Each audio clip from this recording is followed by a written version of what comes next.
Imagine if leadership and development was a uniting factor for people towards a certain achievement. When people set aside their political differences and affront a cause that will benefit everyone. What does omuntu wa wansi see as development in Entebbe? Buza meya achegana. Tauni kiraka achegana. Who is the problem now? Ensonga ene ejja kuggwa. That is politics. Era tulina kyakulya n'ekyata kigenda kubaawo.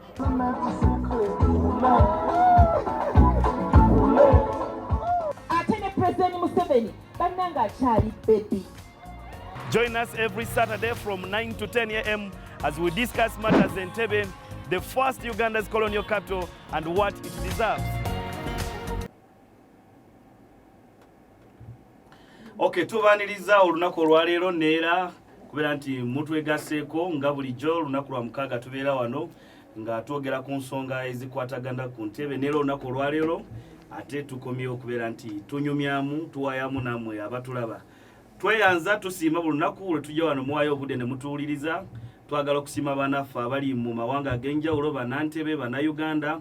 Era naffe tusuubiza nti buli nsonga gye tuba tuzze naye wano egasa Bannantebbe saako ebitundu ebigiriraanye. Olunaku olwaleero lwa njawulo nnyo, ate nja kubagamba nti nga bulijjo tukomyewo n'ensonga gye tulowooza nti y'amaanyi nnyo. Gye buvuddeko waalingayo ebyemizannyo, kye kimu ku bintu ebyali bitera nnyo okugyayo ekifaananyi kya Entebbe ng'oggyeko businesses endala, wadde nti ebyemizannyo nabyo kati business, naye byali bingi nnyo nga nabyo bitera nnyo okuleeta abantu mu Entebbe ku kyakala ne batulekerayo ku ssente. Bwe njogera ku ekyo bantegeeza motor motocross eyalingawo mu Botanical Gardens, naye twategeezeddwa nti ku nsonga ezitaali zimu around I think 2007, 6-7 around there, ne babeera nga bagiyimirizaamu katonotono. We twogerera kati waliwo ebifaananyi ebitandise okuyitingana nti eno rale ekomyewo, era okusinziira ku kafaananyi akamuproducer b'osobola akampa ku screen awo kalaga nti nga 24 mu July tugenda kubeerayo ne rale mu Botanical Gardens. Wabaddewo okubaganya ebirowoozo ku mikutu egy'enjawulo mbirabye, ng'abantu abamu bagamba kirungi nnyo, kibi nnyo, abamu bagamba kirungi kigenda kukomyawo ebyobulambuzi n'amasanyu saka abantu okujja ne batuleeterayo ku ssente mu Entebbe, nti bakimanyi nti Entebbe yali ekolera nnyo ku beach, naye okuboga kw'ennyanja Nalubaale ate kwakosa bingi, nti wetwogerera kati okyasobola nnyo okwesigama ku beaches bw'oba oyogera ku bantu abanajja okusanyukira mu Entebbe. Abamu bagamba nti nedda, bwe banaakomyawo rale eno bajja kuba boonoona emiti, butonde bwansi, emiti egirimu bajja kuba nga bagyonoona. Naye ebintu bingi nnyo tulabye, buli omu alina ensonga egyalowooza nti yenungi okubeera nti ajustifyinga ensonga eyo.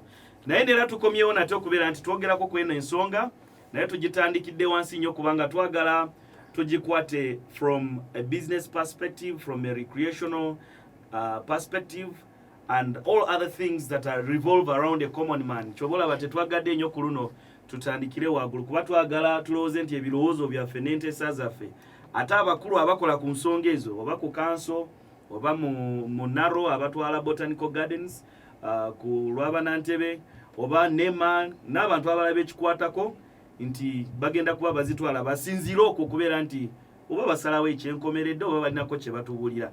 Nga bulijjo olunaku olwaleero negatiddwako Alex Gita.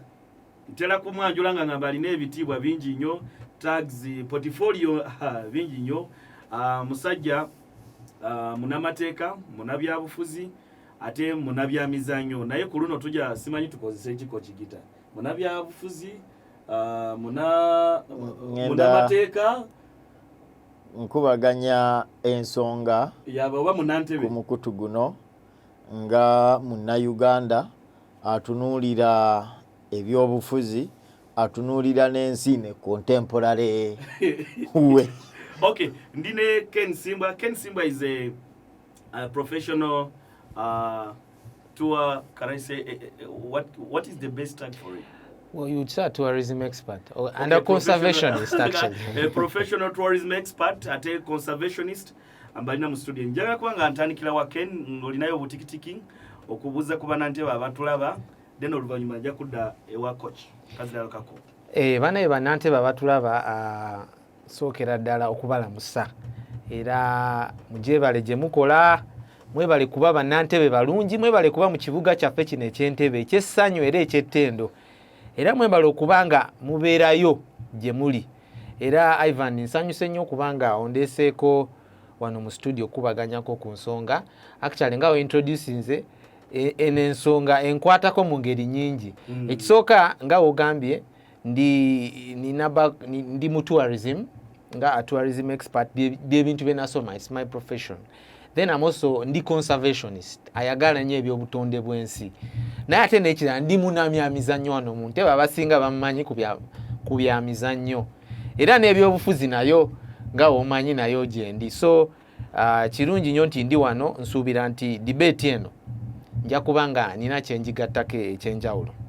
Coach Gita kuita coach lwasonga nti nze mwana nsooka okumanyira nga nakajja mu Entebbe naye munantebe kale kankuyite munantebe lamusa kuba tulaba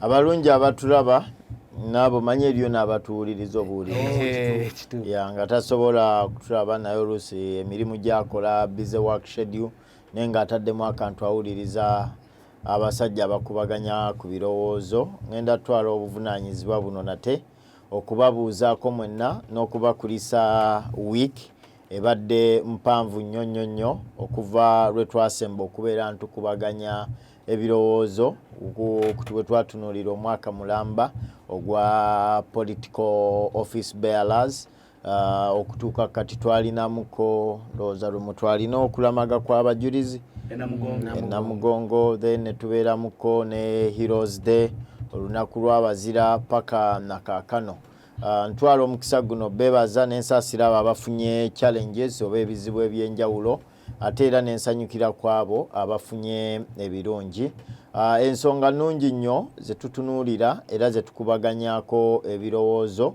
nga tutunuulira in the contemporary society butya we biyinza okubeera ebyenkizo era ebisobola okuyamba ekibuga kyaffe kino ekya Entebbe. Ekibuga Entebbe kibuga kya linnya tutumufu nnyo era tulina kulwana butya ebirungi byonna birina kubeera Entebbe. Okay, mu maaso eyo tujja kuba twegattibwako bannaffe abalala. Tulina Joanna Kela ajja kutweyungako butereevu kuva mu Botanical Gardens ate naye ng'alina abantu abalala abakwatibwako ku nsonga eno nabo batubuli eki kye balowooza. Ate tujja kwegattibwako omukulu Amos Wekesa bategeeza nti kwali ku mukutu mu maaso eyo naye ajja kuba twegattako. He's a tour operator but also a conservationist and a business entrepreneur. Katubuli eyekiki kyalowooza naye njagala kutandikira ewa mukulu Gita. Njagala otusiigire ekifaananyi ekyawamu zino rally ne Motorsport we zaalinga mu Botanical Gardens. Kiki kyennyini ekyaliwo tutuuke n'okulowooza nti osanga embeera yava mu nteeko nekituuka okubeera nti kiwaliriza abeekikwatako baabakulu okugiyimiriza mu abagirabangako?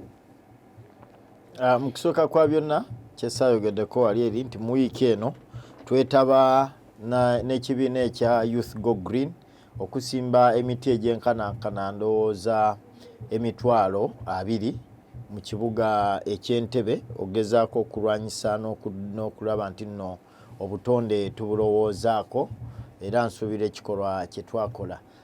Bwe tuba twogera ku Motorsport nsuubira nti nno tusooke tusiige ekifaananyi ekigazi ekya sports nti abantu abasinga obungi sports bamutunuulira mu perspective emu yakubeera nti n'abantu bazze basambye omupiira abadduse emisinde bavuze emmotoka ne bagenda naye tukyalemeddwa okutunuulira nze aspect gyempita sports economy. Mu sports economy eno buli muntu abeera beneficiary. Bw'otunuulira nti wano twalinanga beach soccer ne beach volleyball ku Lido Beach ne ku Spena bw'otunuulira nambaazi z'abantu aba floodinganga mu Entebbe balinga bangi nga n'abantu abagula ebyokulya baba bangi n'abagula ebirala n'abeetaba mu masanyu amalala.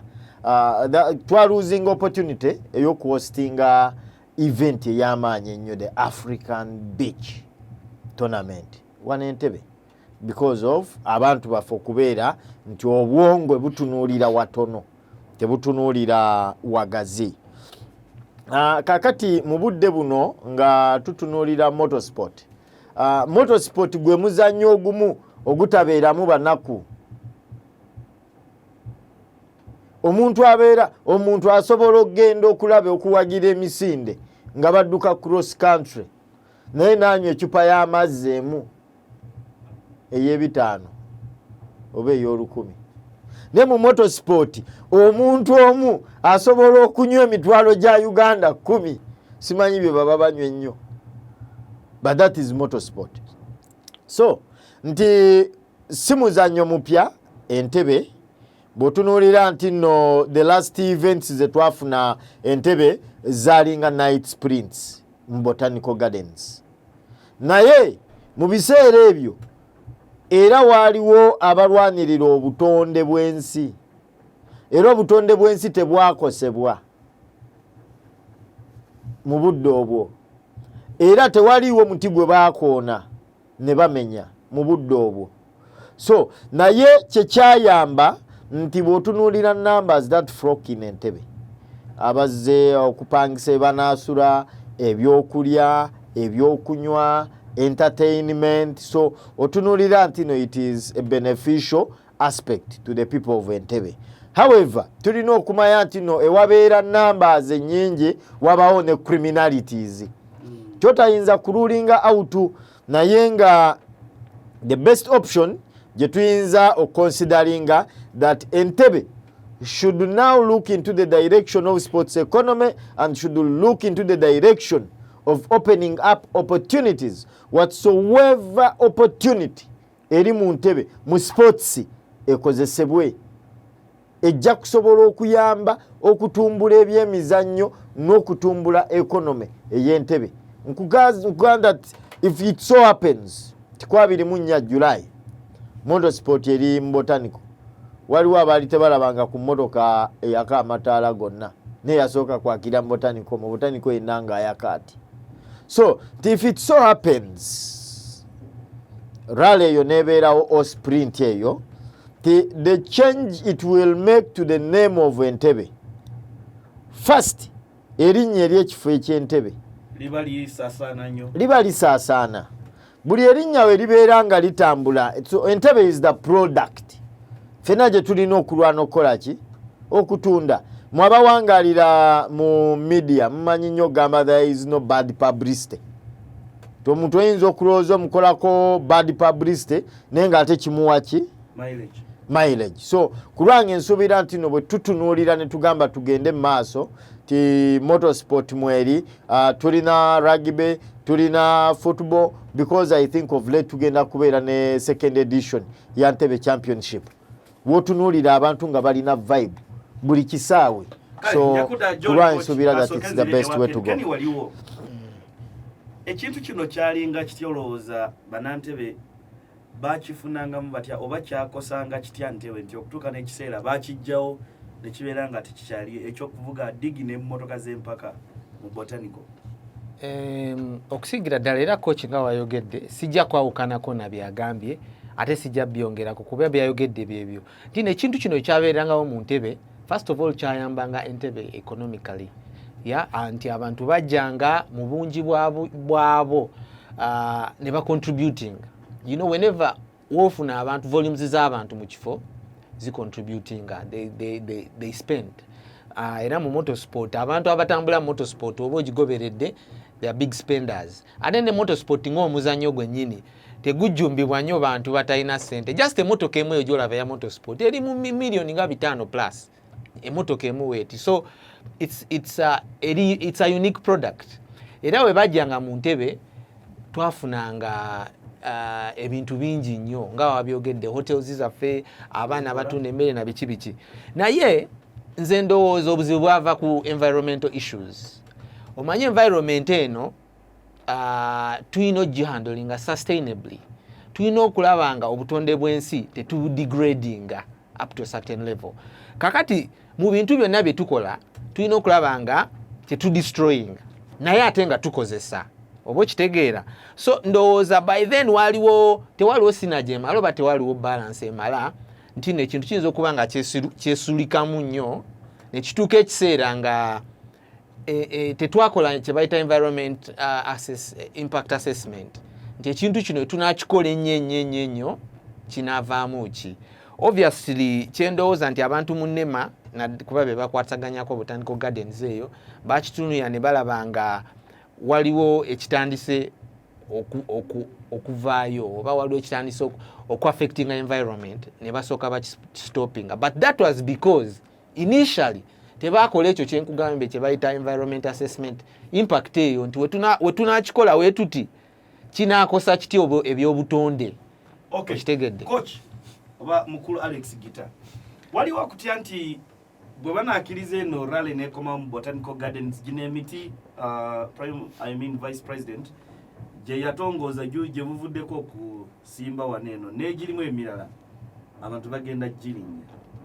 Waliwo ekirala ekigamba nti abalala bagamba nti noise pollution nti wagenda kubeerawo omanyi ezo motoka z'empaka bwe zinaaleka n'owemmeme nafutajja nti nabyo nsonga nkulu nnyo byetaaga tunulirwamu before eno motor rally.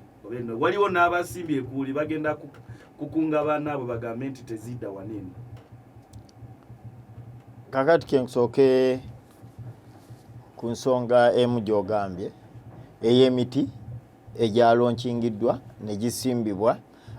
Kyensuubira nti nno Uganda Scouts Association ng'ekolagana ne Entebbe District Scouts Council gyenkulembera that tugezaako okutuukirira the Municipal Development Forum okulaba butya olw'ensonga nti nno emiti egisinga obungi tegigoyinga beyond its third birthday, naye tewaliwo yali ataddewo kukola evaluation, the monitoring and evaluation ku aspect eyo lwaki tegisussa. So nti ne woba toleese motorsport emiti egyo kizibu okusussa emyaka birthday yagyo eyo emyaka emeka esatu oba ebiri tibaba olwedde bagulinnya dda olw'ensonga omuti nti ekisooka kyabena tulina okuddayo okukola civic education abantu okumanya okuddaabiriza emiti n'ogikumaakuma gisobola okuvaamu. Kaakati ate nga emiti egisinga obungi bw'olaba wawe guba gusimbiddwa nsuubira nti nno gubeera ne safety.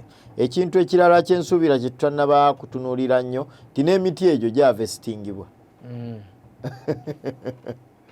Kyova olaba egisigaye egisinga obungi gikutuka ne gikuba amamotoka oba abantu because gyatuuka mu kwavestingibwa ne tutajja vestinga. So kulwayo ekyensuubira nti teyinza kubeera point of argument ey'okugamba nti n'emiti egyakasimbibwa gigenda kulinnyibwa, wabula bulina kuba buvunaanyizibwa bwa buli muntu.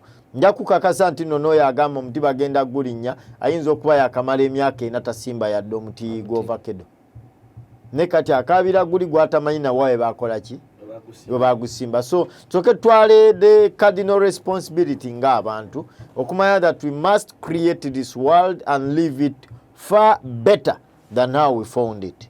How do we do that? By creating more trees for sustainable environment.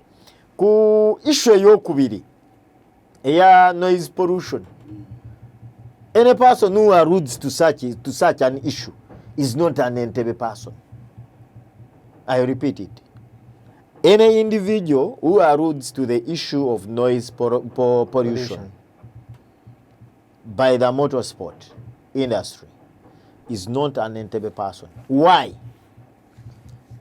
To an Entebbe person, akuzenga miji zidduka emisana n'ekiro ayinza okugamba nti emmotoka ereekaana. An Entebbe person nga si 130 etuula ku kisaawe ky'ennyonyi Entebbe oba esituka. Twalinanga n'ebirusion mu binyonyi bya barasha ng'ekiba kinaayimuka kisooka ne kimala eddakiika nga 4 nga yingini baziswikingoni nga naali enkumba awulira. Someone who stays in Kigungu, someone who stays in Lugonjo, someone who stays in Entebbe town, whenever Emirates is taking off or is landing, there must be that pollution. So we are used to that. So someone cannot really allude to that. Ntisimai wajja kubeerawo noise pollution. To me, that does not stand apply in Ken, any way. Mu hospitality industry, you are a professional tour expert. Ekintu kino bw'ogamba nti noise pollution, I think I've looked for a better description of noise pollution because I have come to realize that some people are interested in noise and they even pay for it. True. They Yes, go to that clubs is and true. pay to listen to That is noise. true. Organized So noise. I want you to create for us or draw for us a relevancy. What is that kind of noise that one person feels uncomfortable, and there is that noise another one feels comfortable with it? One is uncomfortable, another one is uncomfortable with it, and they vary between the two of them. You see, when you talk about noise, there are certain things you have to look at. First of all, what you call noise is subjective. It can be a personal issue. What I might feel like is noise, he might not feel like it is noise. But having said that, there's a standard noise level. Yeah, they are called on this mixer. You see, there is what they are called dB. Yes, Yeah, yes, dB. yes. That's a level of noise. Yeah, under the law, there's a standard noise level that is acceptable in certain areas. Okay, so when people talk about noise, there are certain aspects they need to understand. Where are you talking about the noise from? Yes, because in different We are areas. talking about the noise in Yes. the botanical gardens affecting Exactly. the hospitality industry. That's what I'm saying. Someone So who stays, I don't know which hotels, I don't want to break them here, but perhaps having the guests say this is too much and I cannot stay here. exactly, this is what I'm driving at, because he has coach has explained it properly. There are certain areas where a certain level of noise is acceptable. Yes, if we are going to come to botanical gardens and have a motocross, a motor rally, yes, because we are doing something, we are trying to do it sustainably. If we are going to have it once a year or twice a year, okay, then the issue of noise is not a problem. The issue of noise is not a problem. But also, when you look at botanical gardens, right?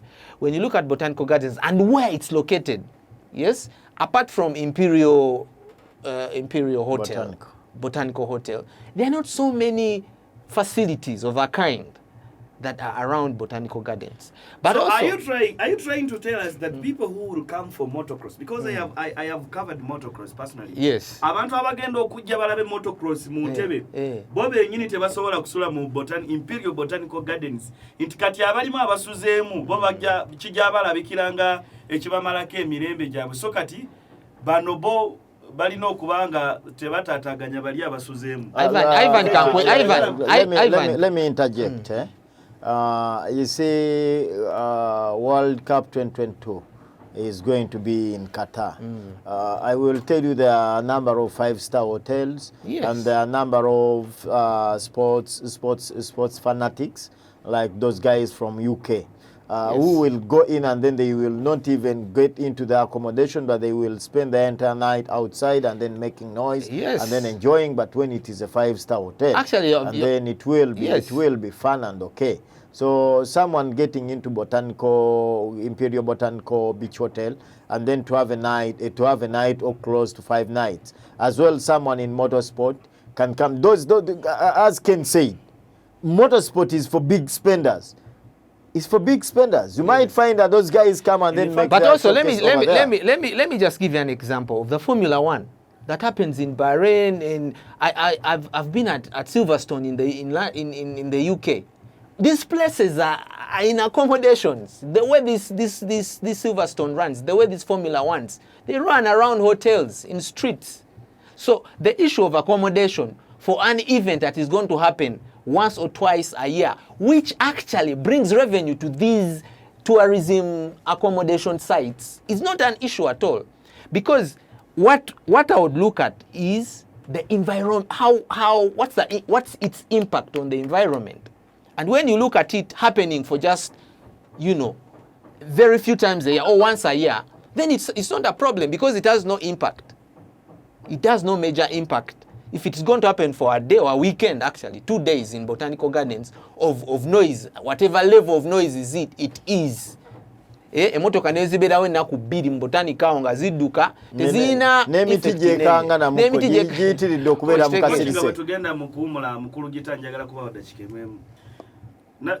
Ndi ku mikutu egimu nga nalabye abantu abagamba nti ne terrain yennyini ya botanical gardens tesobola kusupportinga motorwalo okubeeramu nti emiti bagikonanga paka nakati bagamba nti enkuba eyatonye juzi wano yamenya emiti mingi nnyo. naye waliwo ne issue endala gye njagala tutunuulire. Tukoze tutya ndaba ennaku zino ekintu ekitandise okuntama nze kintamye lwa nsonga emu nti tugamba nti buli omu akunga agamba nti tukuume obutonde. Gavumenti yakagezaako okulwanyisa poaching n'oku charcoal burning. Naye kitwala is still failing kubanga tewa alternatives eri abo abantu bagamba bugambi muveemu kyobola abamu bakukusa nti n'emiti gye tulina watugamba mugikuume naye abantu abajoonoona tebafunanga bwenkanya tugeze omuntu akulidde kiringa Entebbe kugamba nti abantu obajje mu buvubi kwe bakulidde kwe basomedde kwe bakoze eki naye ekintu ky'obutonde kino kyandibadde kikwatibwa kityo okulaba nti omuntu bw'akuuma omuti ate si muti gwe gumukuuma omuntu agukuume omuntu alabirirwe akuume omuti. Support a man to support the environment, but can we support the environment to support a man? The Chinese have a saying that the good way to plant a tree was 20 years back, but the best way to plant a tree is now. Now, yeah. Abantu abasinga obungi they like to talk, but when they cannot walk, they talk. Emiti gino fenna tujagala. Omuntu okuvaayo n'aleeta debate kugamba nti n'emiti bagikoona. I've been a fan to Motorsport in Botanical. And I will tell you that Motorsport does not even last for 5 hours. Yeah. It does not. Ate era teriyo na muti gwe bakoona. That Botanical is such made in a way that at least the drive lanes are okay. Yeah. And they are good. Then omuntu okugamba nti no terrain tekola bulungi nnyo sometimes we speak out of ignorance. Omuvuzi w'emmotoka y'empaka Ken nga bwe yagambye, it's one of the most expensive sport. At least I've been in a number of sports disciplines. And I have a number of my colleagues abavuga mu motorsport. Naye emmotoka eyo okujja nti negenda vugira ku koolasi waliwo emipiira gye baba nagyo tegenda kuvugira ku kubeera erya malamu eriri mu Botanical waliwo type y'emipiira gye bakozesa enkuba newe batuuka mu Botanical n'etonya nga bagenda okusimbula they change the tires okuteekako egisuutinga muki ku nkuba so kale okwekwasa terrain eyo si nsonga ye wabula kye tulina okutunuulira that yes mbeeramu ensonga entini but now what would be the bigger picture? I think for us here as Media Lab we need to look into the bigger picture, the economic value that is attached to that sport and how beneficial and how it will help and impact on the people of Entebbe amidst these challenging economic situations. Ken, njagala omalize ne seconds nga 30. Kati nze kangambe wenti, ya? Omanyi waliwo omuntu eyagamba nti abantu baagala ogenda mu ggulu naye tebaagala kufa. You know? Environment eno Katonda yagituwa to enjoy it, to have fun in it, to be proud of it. Ensonga lwaki Katonda yatuwa emiti, ennyanja, biki. Naye Katonda kye yatugamba ebintu bino mubirabirire bulungi. Tuleme kubyonoona, tubirabirire. Okitegeera? Kakati ffe okujja abantu okuleeta idea ya motorsport kye tulina obbasaba kyokka nti we mujja mu Botanical Garden mugireke nga we mwakoze eki nga we mwagisanze simbayo emiti 10 exactly simbayo emiti 10 kolawo oti you know and I think personally nga Alex wagambye it falls into the bigger picture of Entebbe, the economic bigger picture of Entebbe. Kigenda kuleeta emirimu, kigenda kuboostinga Entebbe. Okiraba ate ekyo kye twetaaga okusinga kuba kati gwe omuntu wa bulijjo kale omuti guli omwo mu Botanical Gardens wa mulimu omwo emiti n'egy'emyaka 10. How is it going to help the ordinary person in Entebbe? How? Yes, ntino bajja okuvuga motocross eno mu Botanical because it was a unique gardens. Okay? Nze Entebbe nafunamu kino. Muti guno gwaleeta abantu nafunamu kino. Mujja tukiriza tuwumulemu katono nnyo, tugenda kubanga tukomawo, tweyongera kubanga tutajja kusonga eno. Katusooke tujjewo buno obubaka katono nnyo, tugenda komawo nera tweyongereyo, mwebale kubeerako, kati niyo tukomewo. Entebbe, the land of freshness, fresh breeze, fresh water, fresh weather, and fresh foods. Entebbe is not just the gateway to Uganda, but also fresh foods supplied from 81 Sese Islands in Lake Victoria. Fresh foods from the garden to Chitoro Market and straight to your home. Visit Chitoro Market in Entebbe, Uganda's first capital for all your fresh foods.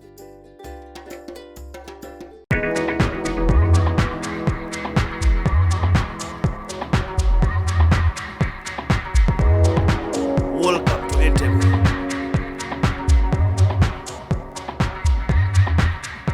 Uganda's first colonial capital, the home of recreation and tourism.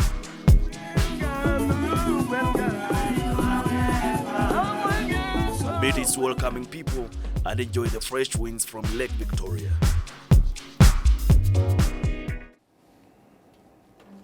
Okay, mwebale nnyo okusigalako okuva mu kuwumula okwo neera tukyali wano mu Media Lab Studios wano kubayita ababiri mu bitundu eby'Entebbe. Simanyi olwaki bayitawo Entebbe wano tuli Katabi naye bagamba okutandikira wa Kajansi oba oli mu Entebbe, so historical. Naye mwebale kusigalako tukomyewo nate kuva mu kuwumula.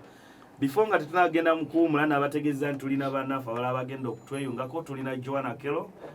She's right at the Botanical Gardens. And Joanna Kello, what exactly are you talking about and who are you with to fit in this conversation? Thank you, Ivan. Good morning to our viewers. And yes, thank you and you're welcome to this week's edition. I'm in Botanical Gardens. This garden has existed for over 120 years, from 1901-02. And the trees you see here have existed for so long. Of course, some died, others rejuvenated, others have been planted. Just a week ago, we had the Vice President come here and planted a number of trees with environmentalists. So it is an ongoing event, something that goes on every other time. People come and replant and plant because you can never get enough of trees. And just behind me, the background is Lake Victoria, the shoreline. Botanical Gardens is so long and yes, so it attracts so many people. Those who are not just coming to enjoy the shade of the trees and the fruits in these gardens, also go and enjoy the beach. You know, the nice long shoreline we have down there. And you know, you can always find a number of people here. So it is going to be, it's very exciting to hear that motocross is returning to Entebbe after over 10 years. I think the last one we had was in 2008. Some people remember the one of 2007. But yes, whatever it is, it has taken so long when Botanical Gardens last hosted the motocross. And I have with me some guests. I have Mugabi. Mugabi, he's from Aled. And he also represents the Municipal Development Forum in Entebbe. And at least he attended one.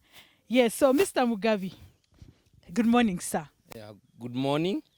First of all, I'm so grateful that you've given me an opportunity to come back in the Botanical Gardens, which gives us some of our history. We used to pray from here sometimes back when we were young. So the memory is still very fresh in the head.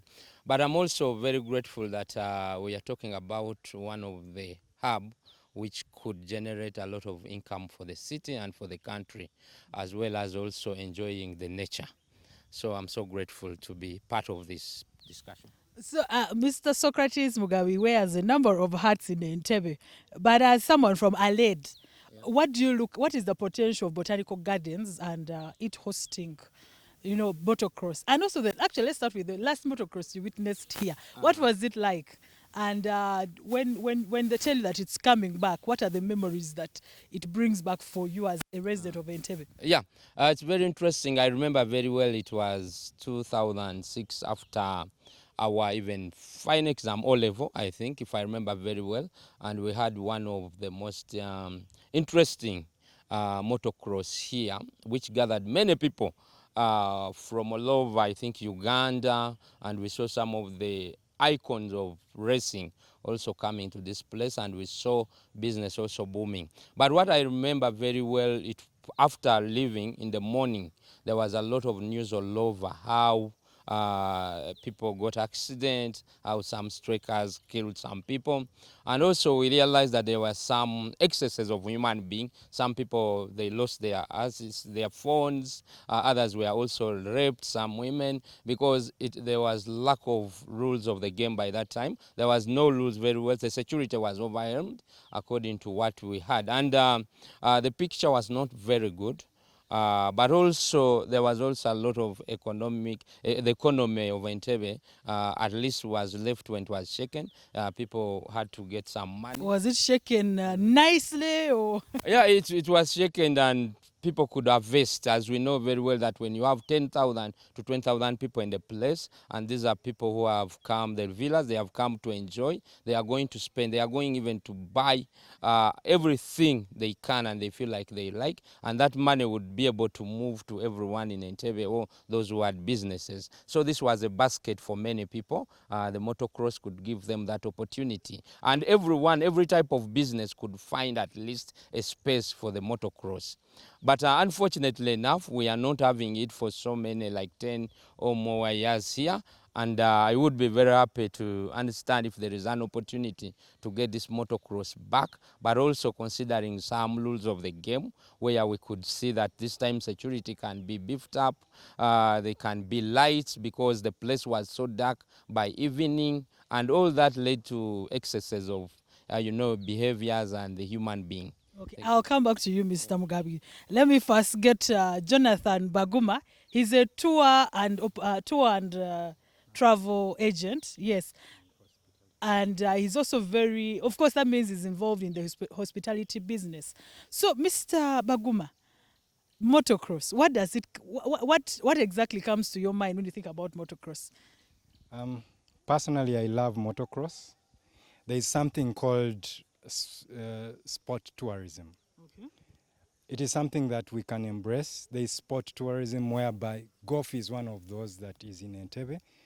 It is something that can be embraced. When you talk of who it attracts, it brings in people. Hotels will benefit. A few people who are going to sell things will benefit. You're looking at dynamics of an event. So there's a lot of potential for you as a tour person. To me, there's a lot of potential. But I have one question. My biggest question is, there has been this event before. That is the first one. What were the hindrances that happened then? Have they been addressed? That is the first one. Secondly, I would love to know, in all places, why Botanical Gardens, because I would love to explain what Botanical Gardens is. It's not just an open space with trees. I would love everybody to know what Botanical Gardens is. Botanical Gardens is a national gene bank, where some of the plants that are actually trees that are getting extinct in Africa are kept here. Botanical Gardens is a research center in Africa, one of the places that was named Africa's heritage site. Botanical Gardens is a birding center. Botanical Gardens is a recreation center in Entebbe. People come and see it. Gardens, people take pictures. All this is here. We have one of the Whitaker had a movie in Botanical Gardens. We are not looking at Botanical Gardens as free space. What is the effect of this event onto the environment, onto the place at the moment? Have we catered for the things that happened then to make sure we take care of those now? One of the biggest things that happened at the beginning of this year was a very strong wind that came and put down trees. And this whole place took about a month to reorganize. The municipality, the minister came and planted trees. We are talking about an event. We are talking about an event that is going to call crowds. Have you put safety measures to reach to the standards of this event? I would love to hear what safety measures the organizers have brought in, because it's a good event. Okay. Because when it comes, it brings finances into Entebbe. But I would love to know at what cost. I think Mr. Socrates Mr.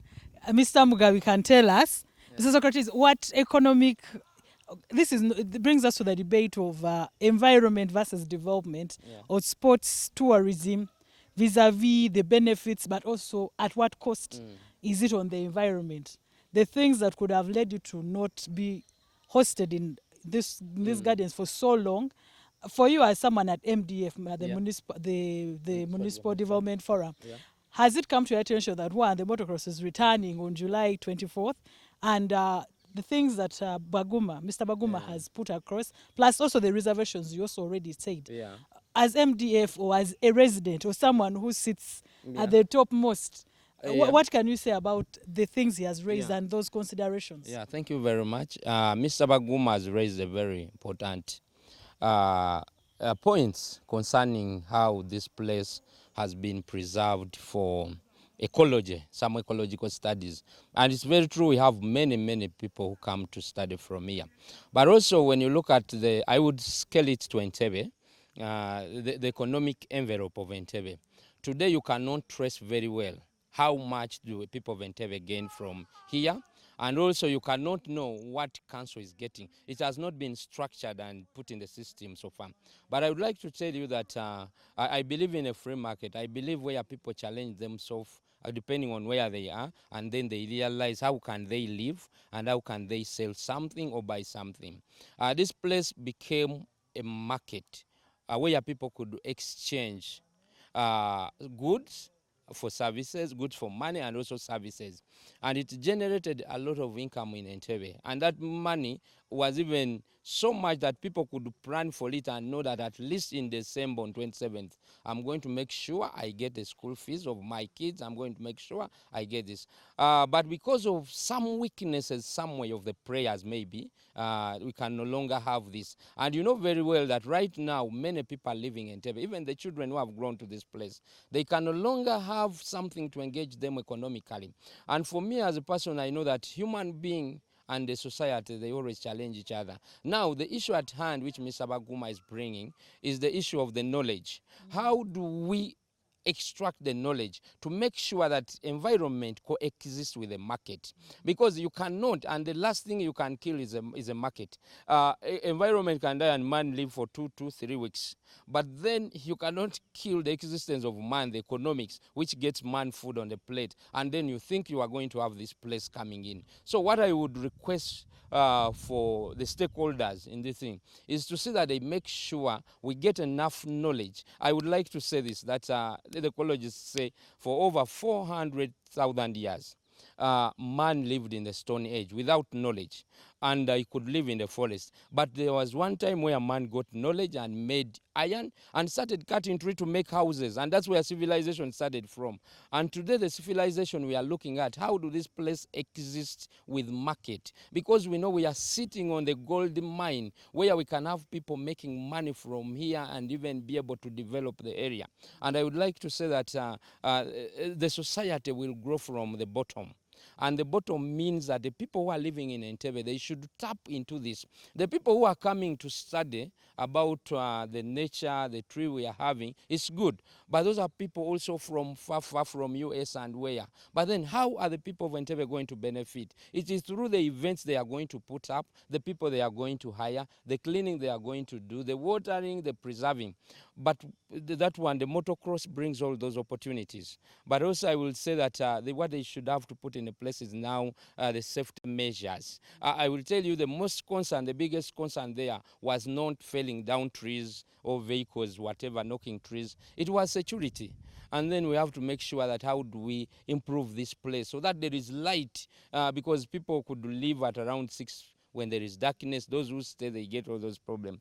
So the issue is, and what I would like to tell the people there and the viewers, that the economy is very key. There is what is called the circular economy. Circular economy supports the environment and also supports human being. When you put a tree there and you put a human being there, and then they tell you who should die first, automatically people will say the tree, and it should be the human being. How do the human being going to gain from here? It's through opening up the market to this big facility or this ecological zone, so that they can be able to exchange the value they have with others. Okay. Thank you.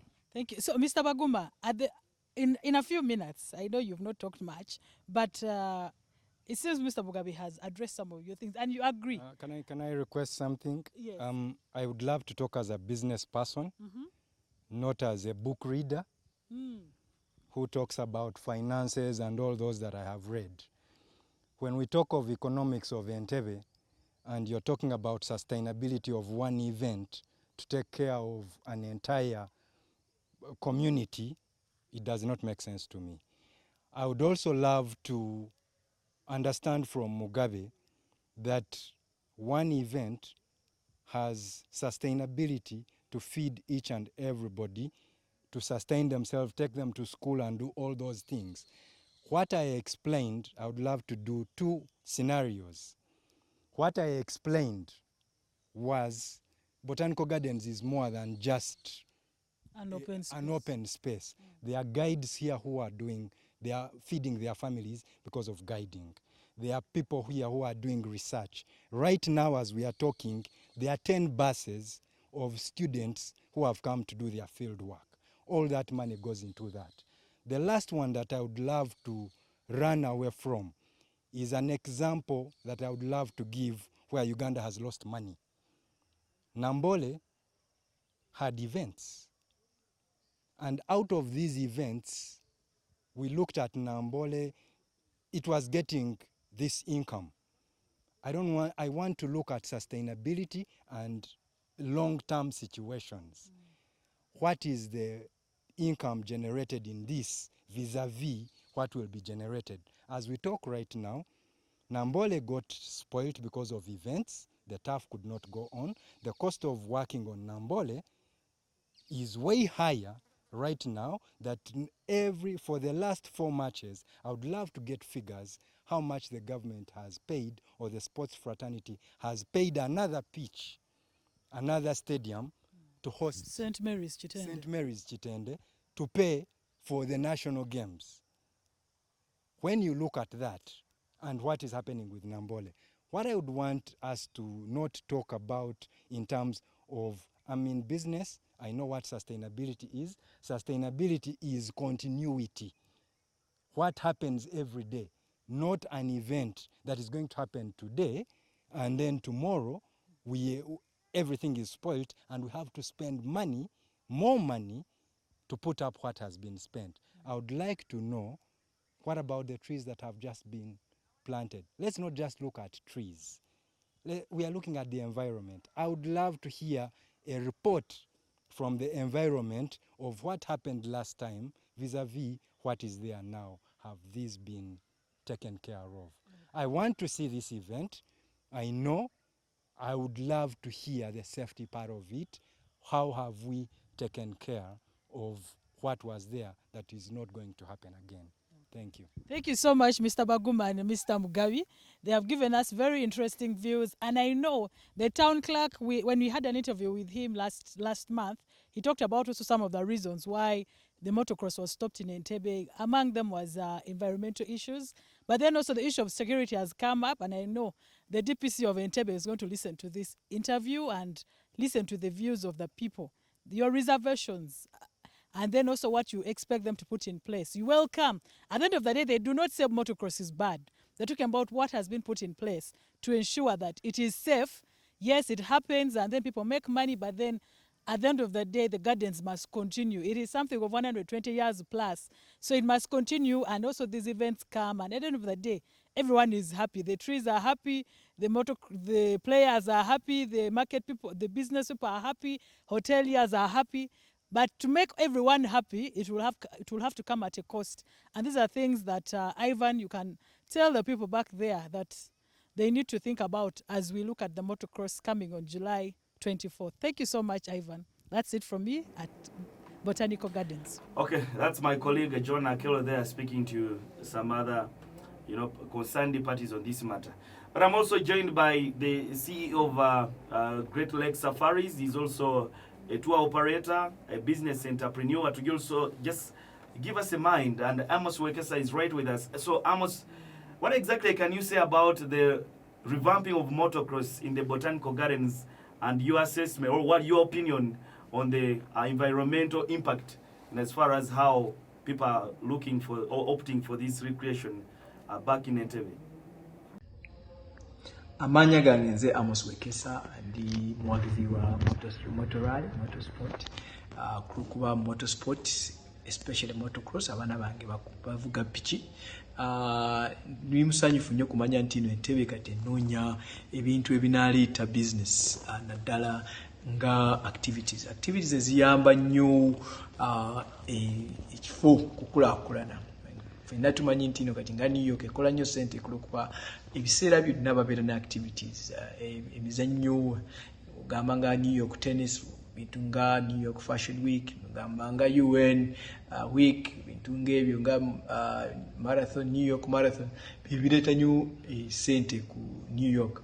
Twetaaga ffenna tubiri mabega ya kukomyawo Motorsport Entebbe, to making sure nti ekifo kifunika bulungi. Omanyi waliyo debate, of course, debate ya Botanical Gardens. Naye Botanical Gardens twetaaga tumanye nti Botanical Garden erinamu ebintu by'obutonde ebingi ennyo, naddala ensolo nga gye bayita primates, monkeys. Ekirala kimu walimu emiti species mingi nnyo ekibeeramu n'ebinyonyi. Katwetaaga to making sure nti baddaala babekkomawo mu Botanical Gardens tetutta miti, tetutta ensolo ezimu, ate tetutta ebinyonyi, kulwokuba nabyo biriita nnyo abantu abaagala nnyo Entebbe. Ate kati Entebbe egenda kulakulana, bizinesi ye ebadde etandise ekkomawo, naye twetaaga lunaku lwa Laale ekintu tulina okumanya tetwonoona abantu, teboonoona miti. Kati kitaaga security nga y'amaanyi nnyo, making sure ekwata buli omu ayagala kunoona miti mu Botanical Garden. Ekirala twetaaga to making sure nti abavuga emmotoka bavugire mu nguudo ezirimu, tebavugira bwe tetukola nguudo mpya ate tetusala miti kwonoona Botanical Garden. Wali abagamba tino tugenda kubeera noise pollution, sirowooza noise pollution egenda kubeerawo kulwokuba motocross oba motorale etera kugwa mangu. Saawa nga 8-9-10 ziba biweddewo, abantu ne bagenda kati nga mu baala, ne bagenda mu hotel, ne bagenda mu restaurants, kibakola kuva saawa ngezo. Kimininga ntino kati business bazitandika kola ne ebuleeta Laale Entebbe. Kimininga ntino business sigenda kubeera busy lunaku lwonna oba weekend namba. Kirungi nnyo abakulembeze b'Entebbe mulowooza bulungi, mutanze kulowooza bulungi, kirungi nnyo. Nze ng'omutuuze w'Entebbe ndi musanyufu nnyo. Okay, thank you very much, Amos. Now, Coach Gita. Yes, please. Njagala koma osooka otuwa ekifaananyi nti kati olowooza abantu bekikwatibwako tulina naro yetwala ekifo Entebbe Municipal Council nayo ekitwala, naye ensonga zino bandibadde bazikwata batya kulwokufitinga interest z'Abannantebbe, bannamizannyo n'abakuuma obutonde babayita environmentalist, yes, or conservationist. And the conservationists.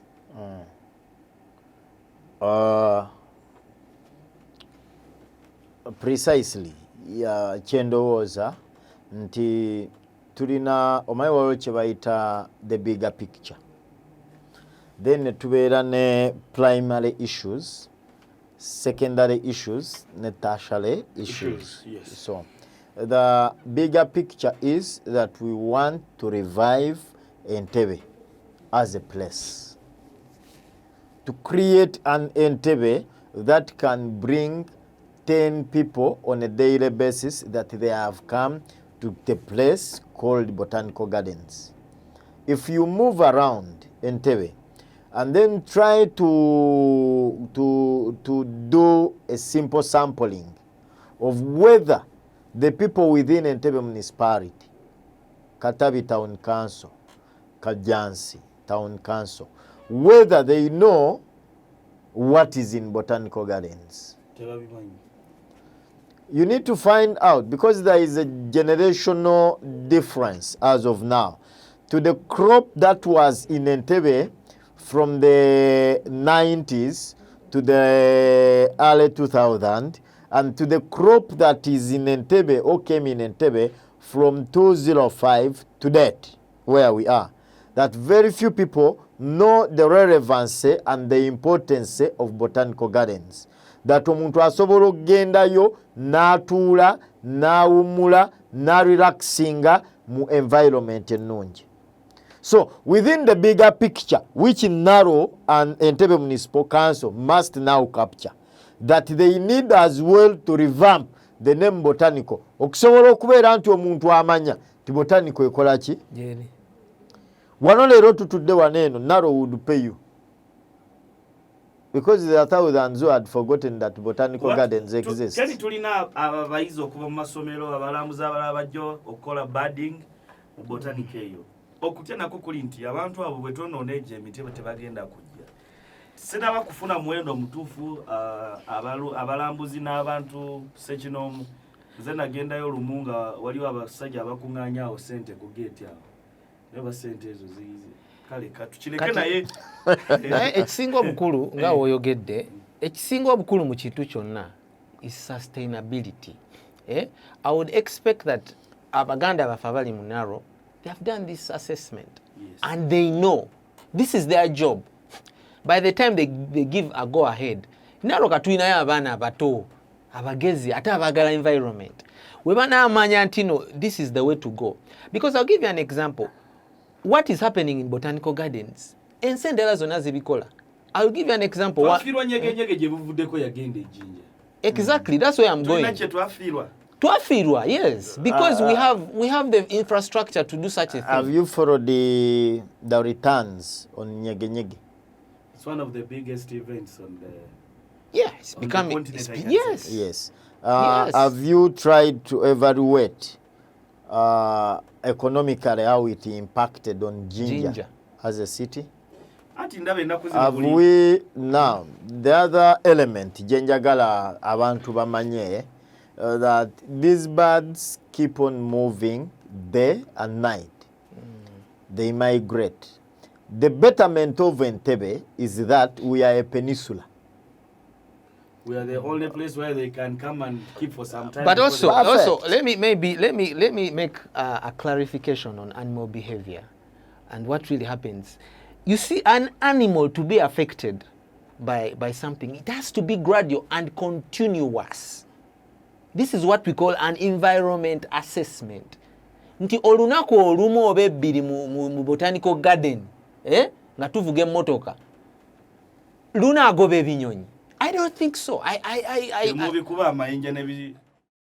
Yes. Ngabadde ngamba olunaku olumu okuvuga emmotoka mu botanical garden sikiwaawo okola environment assessment, impact assessment, tiluyinza okuaffectinga ebintu ng'ebinyonyi. Ebinyonyi ng'ebyo biina okuba affected after a long period of time. So nze sikinaako mutawaana nti kigenda ku affectinga new environment. Okay, bangambe nti nakadde katwala. Ken njagala kuwaayo obutikitiki 30 nviire ddala ewuwo. Ebugambo obusembasemba ku kyolowooza kwene enteekateeka y'okubeera ne rale eri bannantebe abatulaba n'abo bekikwatako. Ekisookera ddala kye njagala kantandike n'abannema oba babayita batya bakwasaganya botanical garden. Abannaro, sorry. Abannaro njagala babenga enteekateeka zino bazirimu basobole okulaba nti nno organizer ateekawo enteekateeka ezitagenda ku affectinga bya butonde. Awo tujja kuba bulungi nnyo. N'ekyokubiri, ba organizer njagala muyite abantu bonna okuva mu ggwanga bajje Entebbe tubasuzeko mu hoteli zaffe, tubaweeko ku byennyanja byaffe, batuweeko ku business, tubakunga bajje Entebbe.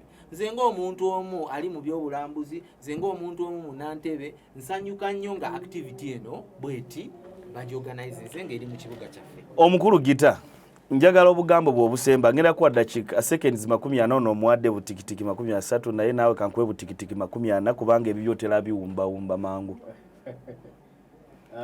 Ku lwange kyensaba to embracing the new trends eziri ku market tubeere nga tuzitwala naye ekisinga obukulu nga Ken bwagambye that banafa ba motorsport bafune a common understanding ne ba stakeholders abalimu nga Naro Municipal Council abanema NEMA, then the Uganda Police, and then I think the other security agencies kuba tulina marine eriawo mu mbirizi awo UPDF sister forces zonna ezirimu okulaba nga tusobola okwavinga a very successful event mu Entebbe ate egenda okukyusa Entebbe will not remain the same. Tubaddemu n'obubbi bw'okunyaga amasimu essangi zino badde mpitayo olumu nange naye ng'abantu bababbawo ekiraawo.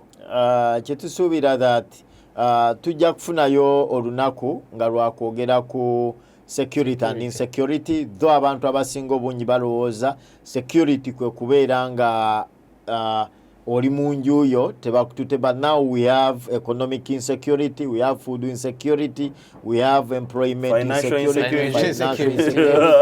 So olunaku lulamba so obuntu obutinitini the petty things bukyayongera okubamu. That's why in Kampala teriyo muntu atambula nga atadde ensawo mu mugongo agikwatira mu maaso. N'abo abagenda ku different media platforms ne bagamba that Uganda is secure naye bwe baba batambula n'ensawo ze baziteeka mu maaso. That is a sign of insecurity. Kale mwebale nnyo ababaddeko mukulu Gita Alex tweyanza buli lunaku lw'owaya kade n'ojja n'oyogerako eri Bannantebbe ne tutanya ku nsonga ezibakwatako ne Kenny tusiima ssebo.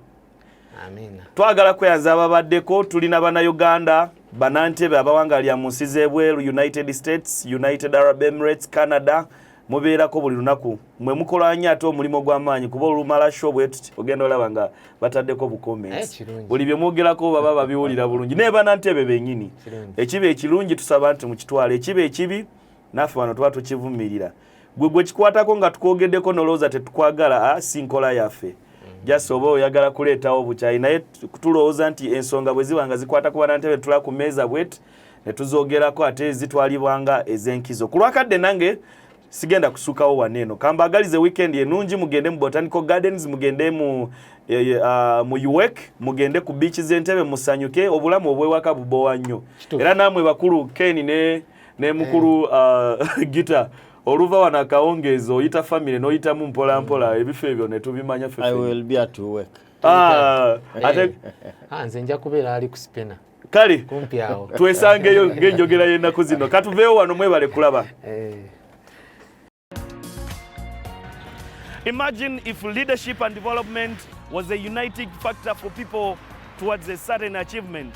When people set aside their political differences and affront a cause that will benefit everyone. What does omuntu wa wansi see as development in Entebbe? Mbuuza meeya akyegana tawunikiraka akyegana. Who is the problem now? Ensonga eno ejja kuggwa. That is politics. Era tetulina kyakulya n'enkya tekigenda kubaawo.